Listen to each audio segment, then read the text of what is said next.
ఓం మహాగణాధిపతయే నమః. ఓం గురుభ్యో నమః. ఓం శ్రీమాత్రే నమః. అరుణాం కరుణాతరంగితాక్షీం ధృతపాశాంకుశపుష్పబాణచాపాం అనిమాదివిరావృతాం మయూకైః అహమిత్యేవ విభావయే భవానీం. శ్రీమాత్రే నమః.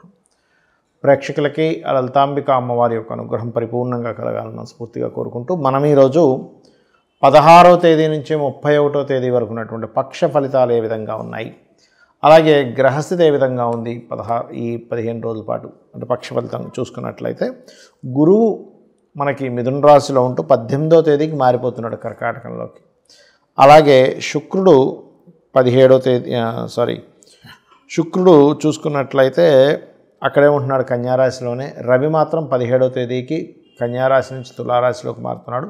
మరియు తులారాశిలో కుజుడు బుధుడు ఇద్దరు ఉన్నారు. ఆ కుజుడు బుధుడు కూడా కుజుడు 27వ తేదీకి, బుధుడేమో 24వ తేదీకి వృశ్చిక రాశిలోకి మారిపోతున్నారు. అదేవిధంగా సింహంలో కేతువు చంద్రుడు, ఆ యొక్క చంద్రుడు 15 రోజుల పాటు మనకి 6 రాశులు మారుతాడు. మరియు అదేవిధంగా మీనంలో ఉండేటువంటి శని, కుంభంలో రాహు యొక్క సంచారం జరుగుతుంది. ఈ యొక్క గ్రహస్థితిని అనుసరించి 12 లగ్నాల వారికి, లగ్నం తెలియని వారి రాశి నుంచి కూడా చూసుకోవచ్చు ఎటువంటి ఫలితాలు ఉన్నాయి, ఏ విషయాల పట్ల జాగ్రత్త వహించాలనేటువంటి విషయాలు మనం తెలుసుకుందాం. అయితే చెప్తుంది నేనైనప్పటికీ ఈ విషయాలు సాక్షాత్ అమ్మగా భావిస్తూ ఒక్కొక్కటిగా తెలుసుకుందాం. మీనం వారికి కనుక చూసుకున్నట్లయితే, మీనరాశి వారికి ప్రధానంగా ఇక్కడ రాస్యాధిపతి అయినటువంటి గురువు ఎవరైతే ఉన్నారో పంచమ స్థానంలోకి వెళ్ళడం వల్ల గురుబలం పెరుగుతుంది ఈ పక్షంలో. కాకపోతే అక్కడ గురువు కేవలం 25 రోజులు మాత్రమే ఉంటాడు, తర్వాత మారిపోతున్నాడు. అదేవిధంగా కొంత బిజినెస్ డీల్స్ విషయంలో కొంత ఘర్షణ వాతావరణము ధనపరంగా, దాని తర్వాత లాభాలు కూడా వస్తాయి, అందులో ఎటువంటి సందేహం లేదు. కాకపోతే ఎవరితోనైనా డీల్స్ కుదుర్చుకునేటప్పుడు 3వ అధిపతి 7వ స్థానంలో నీచంలో ఉన్నాడు కాబట్టి డీల్స్ కుదుర్చుకునేటువంటి అంశంలో కాస్త జాగ్రత్తగా ఉండండి.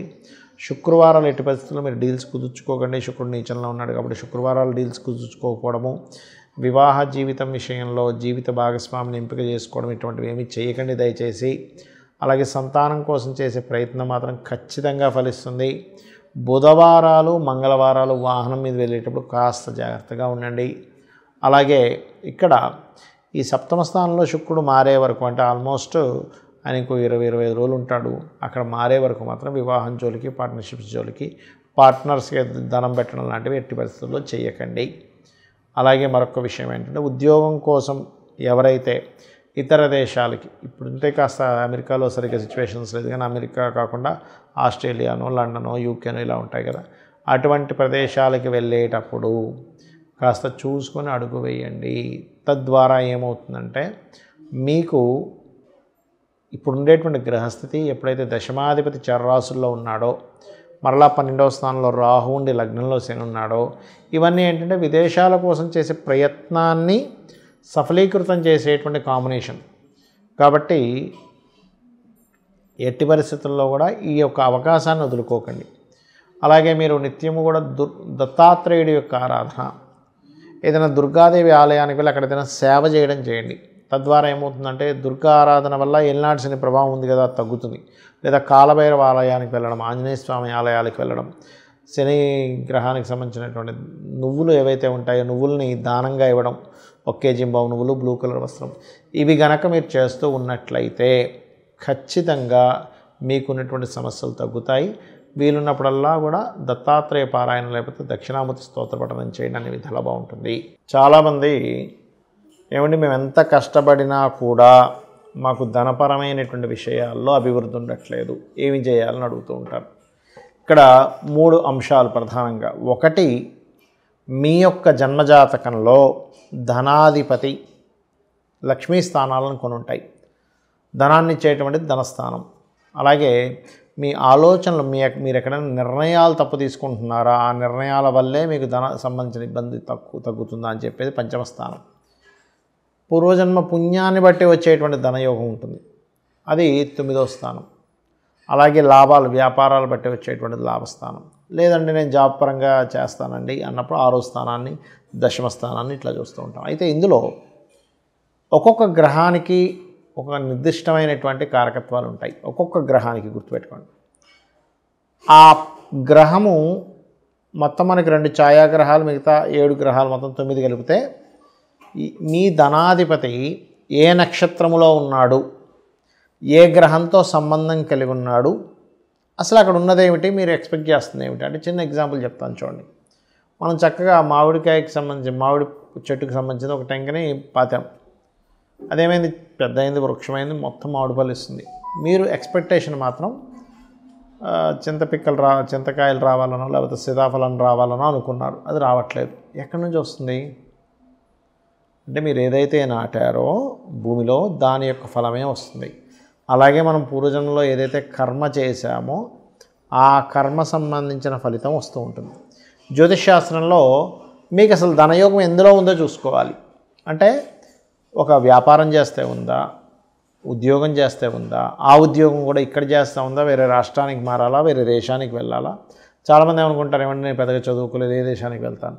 కొన్ని వృత్తులకి కొన్ని టాలెంట్స్కి చదువుతో సంబంధం అనేటువంటిది ఉండదు. ఇది ముఖ్యంగా గుర్తుపెట్టుకోవాలి.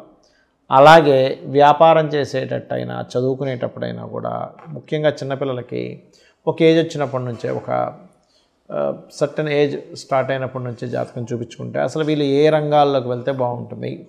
ఆ పిల్లవాడికి ఇంజనీరింగ్లో ఉంటుంది, పాపం తల్లిదండ్రులు వీళ్ళు డాక్టర్ చదివిస్తే వీళ్ళ లైఫ్ బాగుంటుందేమో అనుకుంటే దాని మీద ఇంట్రెస్ట్ ఉండక సరిగ్గా అది నడవక ఎందుకు చదివేంటారు ఎంబీబీఎస్ అన్నట్టుగా ఉంటుంది.